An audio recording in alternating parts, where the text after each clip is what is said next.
கடந்த நாட்களிலே இந்த மே 2009 ஆண்டு புதுமாத்தளன் வைத்தியசாலையிலே வேலை செய்த வைத்தியர்களே மிக முக்கியமானவர் தங்கமுத்து சத்தியமூர்த்தி அவர்கள். ஒரு அந்த நேரங்களிலே இவர் ஒரு இன்டர்நேஷனல், அதாவது வெளிநாட்டில் இருக்கின்ற சமாதானம் தொடர்பான ஊடகங்களுக்கு இவர் சொல்லியிருப்பார், ஒரு நாளைக்கு 225, 250, 500, 1000, 1500 மக்கள் அந்த புதுமாத்தளன் வைத்தியசாலையிலே கொலை செய்யப்படுகிறார்கள் என்று சொல்லி 2009 ஆண்டு மறுபடியும் பூசாவுக்கு அழைக்கப்பட்டு பூசாவிலே அவர் அங்கே மிகவும் தரமாக கவனிக்கப்பட்டு அதன் பிறகு ஐடிஎன் தொலைக்காட்சியிலே அவர் சொல்லியிருப்பார், அங்கே எந்த கொலையும் நடக்கவில்லை, அங்கே யாருமே சாகவில்லை, மக்கள் இறக்கவே இல்லை. எங்களுடைய தமிழ் இனத்தின் ஒரு மிகப்பெரிய கோடாளி என்பது இந்த வைத்தியர் தங்கமுத்து சத்தியமூர்த்தி. அவருடைய அந்த எங்களுடைய கொலைகளை செய்த அந்த அரசாங்கம், உங்களுக்கு இப்போது எதிராக இருக்கின்ற அந்த எதிர்கட்சியில் இருக்கிற அரசாங்கம் எங்களுடைய மக்களை ஒவ்வொன்றாக கொலை செய்து எங்களை உடுப்பில்லாமல், எங்களுடைய பெண்களை உடுப்பில்லாமல் ரேப் பண்ணி சுட்டு சாக்கொண்ட வரலாறுகள், ஒரு இனப்படுகொலை நடந்த வரலாறுகள், எங்களுடைய உடல்கள் உயிரோடு அப்படியே பில்டோசர் போட்டு மூடப்பட்ட வரலாறுகள், வீடியோக்கள் சேனல் 4 தெளிவாக வந்திருக்கிறது. அந்த இனப்படுகொலைக்கு அரசாங்கத்திற்கு சார்பாக நின்றவர் தான் இந்த தங்கமுத்து சத்தியமூர்த்தி எனப்படுகின்ற வைத்தியர். இவர் தொடர்பாக இன்றைய காலைய தினம் நான் ஒரு எங்களுடைய பாராளுமன்ற உறுப்பினர்களுடைய கேள்வி மூலமான விடைக்கு இவரை நீங்கள், அதாவது கடந்த மஹிந்த ராஜபக்சவுடைய அரசாங்க காலத்திலே இவர் ஒரு போர்ட் சர்டிபிகேஷன் இல்லாத, ஒரு கன்சல்டன் அல்லாத, ஒரு ஆக்டிங் கன்சல்டன் ஒருவரை கேபினட் அரசாங்கம், இப்போது நீங்கள் ஊழல் என்று சொல்லுகின்ற அதே மஹிந்த ராஜபக்சனுடைய அரசாங்கம் இவரை ஒரு கேபினட் அமைச்சராக கேபினட்டிலே இவருக்கு ஒரு ஸ்பெஷல் ப்ரொவிஷன் எடுத்து யாழ்ப்பாணத்திலே இருக்கின்ற அந்த எங்களுடைய இனப்படுகொலையை காட்டி கொடுத்ததற்காக யாழ்ப்பாணத்தில் இருக்கிற வடக்கு மாகாணத்தின் போதனா வைத்தியசாலைக்கு சாகும் வரைக்கும் ஒரு போதனா வைத்தியசாலை பணிப்பாளராக நியமித்திருக்கிறது. அதன் பின்னர் இவருக்கு தேசத்திற்கு மகுடம் என்று எல்லாம் பட்டங்கள் சூட்டப்பட்ட அரசாங்கத்தால் எங்களுடைய டயஸ்போராவினுடைய, எங்களுடைய இதயமாக இருக்கின்ற தமிழ் மக்களுடைய உறவுகள் வெளிநாட்டில் இருந்து அரசாங்கம் உதவி செய்யவில்லை என்று வெளிநாட்டில் இருந்து அவ்வளவு பணம், கோடான கோடி பணங்களை அந்த ஒரு வைத்தியசாலை, நான் ஒரு வைத்தியசாலை அதிகாரி என்ற அடிப்படையில், நிர்வாகி என்ற அடிப்படையில் எனக்கு அது தெரியும், ஒரு வைத்தியசாலைக்கு வருகின்ற ஃபண்ட், அதாவது வரப்படுகின்ற பணம் அந்த வைத்தியசாலையில் நினைத்தவாறெல்லாம் அவர் அங்கே இருக்க டிரெக்டர் பாவிக்க முடியாது. அதை அந்த வெல்ஃபேர் சொசைட்டி ஒன்றுக்கு எடுத்து அங்கே ஒவ்வொரு வருடமே அந்த அதற்குரிய அபிவிருத்தி நடவடிக்கைகளை செய்யும் போது அங்கே அதுக்கு ஒரு ஆடிட் இருக்க வேண்டும். 2009 ஆண்டிலிருந்து இந்த 2025 ஆண்டுக்கும் யாழ்ப்பாண போதனா வைத்தியசாலையிலே நடக்கின்ற அபிவிருத்தி குழு கூட்டங்களில், அதாவது அபிவிருத்தி வெல்ஃபேர் சொசைட்டியிலே அல்லது ஹாஸ்பிட்டல் டெவலப்மெண்ட் சொசைட்டியிலே ஒரு ஆடிட் ரிப்போர்ட் கூட இதுவரைக்குமே எங்களுடைய இன்லாண்ட் ரெவென்யூக்கு அனுப்பப்படவில்லை. ஸோ அவற்றை நான் கேள்வி கேட்ட போதுதான் என்னை இந்த GMO என்று சொல்லப்படுகின்ற இந்த வைத்தியர்களுடைய மாஃபியா என்னை சாவச்சேரி ஆதார வைத்தியசாலையிலே 17 மில்லியன், 1,70,00,000 ரூபாய்க்கு சாவச்சேரி ஆதார வைத்தியசாலைக்கு உபகரணங்கள் வேண்டி கொடுத்திருப்பதாக கூறப்பட்டது. ஆனால் நான் அங்கே போன போது 2012 ஆண்டிலிருந்து 2024 ஆண்டு ஜூன் மாதம் 13ஆம் தேதி வரை அந்த எந்த ஒரு உபகரணங்களும் அங்கே இருக்கவில்லை. அந்த 17 மில்லியன் எங்கே போனது தெரியவில்லை. அதனால் அந்த பிரச்சனைகளை நான் பொதுவெளிக்கு கொண்டு வந்த போது ரணிலுடைய அரசாங்கம் என்னை 19 நாட்கள் சிறைக்கு அனுப்பியிருந்தது. அதை விட மன்னாரிலே ஒரு குழந்தையும் தாயும் இறந்ததற்காக நீதி கேட்க போனதுக்காக 19 நாட்கள் சிறை சென்றவன் நான். அதனால் தான் மக்கள் விரும்பி, நீ இங்கே நின்று கேள்வி கேட்டால் உன்னை அரசாங்கம் கொள்ளுகிறது என்றால் நீ மறுபடியும் பாராளுமன்றத்துக்கு போ என்று சொல்லி பாராளுமன்றத்துக்கு அனுப்பியிருக்கிறது. ஆனால் இங்கேயும் இந்த கேள்வியை கேட்கின்ற போது சுகாதார அமைச்சர் சொல்லுகிறார், அதாவது போர்ட் சர்டிபிகேஷன் அவரிடம் இல்லை. அதை சொல்வதற்கு கூட சுகாதார அமைச்சருடைய பிரதி அமைச்சர் சொல்லுகிறார், போர்ட் சர்டிபிகேஷன் இல்லை என்பதை தாங்கள் சொல்ல மாட்டோம் என்று. இன்று லால்பனாப்பட்டிய டிடிஜி MS1 கேட்கின்ற போதும் அவருக்கு போர்ட் சர்டிபிகேஷன் இல்லை, அதனால் நாங்கள் அந்த கடிதம் RTI அனுப்பி இருக்கிறேன், 14 நாட்களில் பதில் தரவும் 3.5 மாதங்களாக தரவில்லை.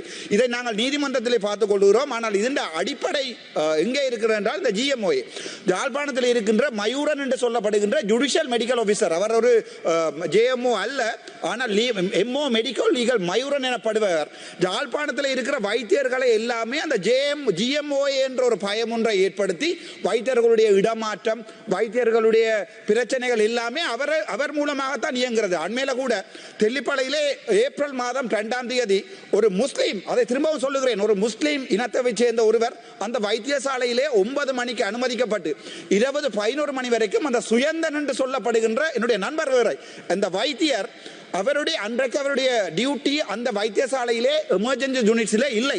ஆனால் அவர் டயாலிசிஸ் யூனிட்டிலே இணைக்கப்பட்டவர். இந்த ஜிஎம்ஓ பெரிய ஒரு அடிவருடி, தெளிவாக சொல்லுகிறேன், குருபரன் அவர்களுக்கு அடிவருடி. அந்த அடிவருடி அன்றைய தினம் அந்த முஸ்லீம் அம்மாவை பார்க்காததால் சண்டை பிடித்து இரவு 11 மணிக்கு பிரைவேட் ஆம்புலன்ஸிலே கொண்டு போய் நொதோன் மெடிக்கேர் காரில் காட்டியிருக்கிறார்கள்.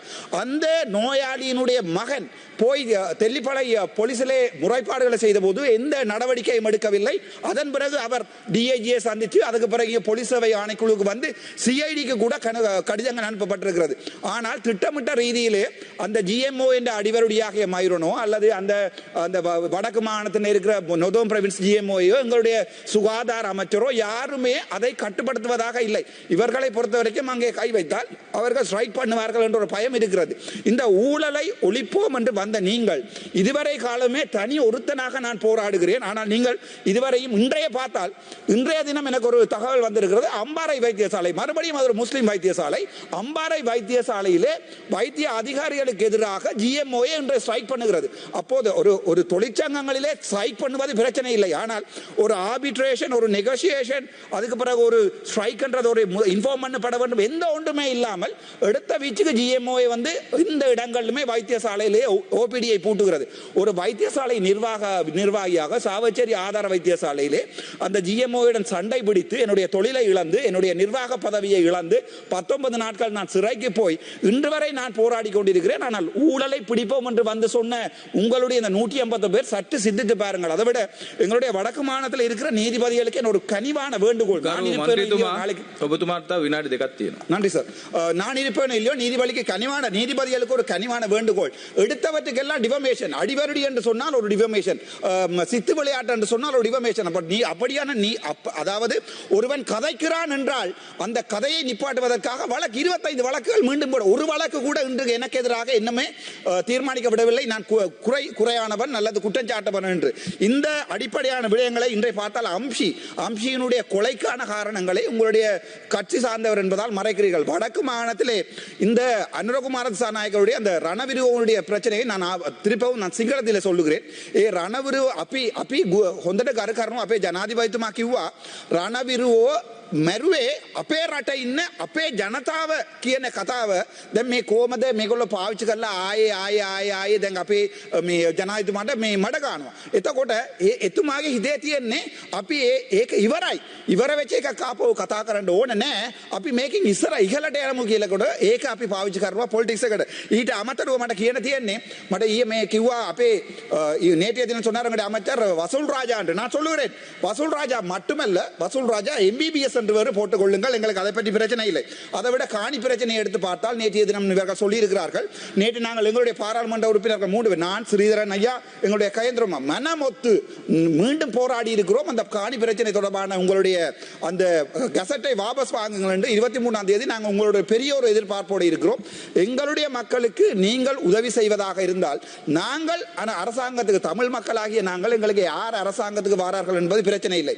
வருகின்ற அரசாங்கம் எங்களுக்கு ஏதாவது நல்லது செய்யுமா இருந்தால் அது உங்களுடைய அரசாங்கம் இருந்தால் உங்களுக்கு நாங்கள் ஆதரவு தருவோம். அவர்களுடைய அரசாங்கம் இருந்தால் நாங்கள் எங்களை பொறுத்த வரைக்கும் இந்த நாட்டை 2ஆக பிரிப்பதற்காகவோ அல்லது இந்த நாட்டை 2ஆக பிரிப்பதற்கோ அல்லது இந்த நாட்டிலே பிரச்சனை ஏற்படுத்தவோ நாங்கள் விரும்பவில்லை. நாங்கள் உங்களை அன்புடன் ஆதரிக்கிறோம். இப்போதும் உங்களுடைய அரசியலை செய்யுங்கள், நாங்கள் உதவி செய்கிறோம். நாட்டிலே ஒரு அபிவிருத்தியை ஏற்படுத்துவதற்கும் உங்களுடைய அரசாங்கத்தை விழவிடாமல் பாதுகாக்கும் நாங்கள் உதவி செய்வோம். ஆனால் இவ்வாறான சத்தியமூர்த்தி போன்றவர்கள், கேதீஸ்வரன் போன்றவர்கள், இந்த ஜிஎம்ஓஏ மயூரன் போன்றவர்கள், சுயந்தன் போன்றவர்கள் தொடர்பான முறைப்பாடுகள் வரும்போது தயவு செய்து நடவடிக்கை எடுங்கள் என்று கேட்டுக்கொண்டு விடைபெறுகிறேன். நன்றி, வணக்கம்.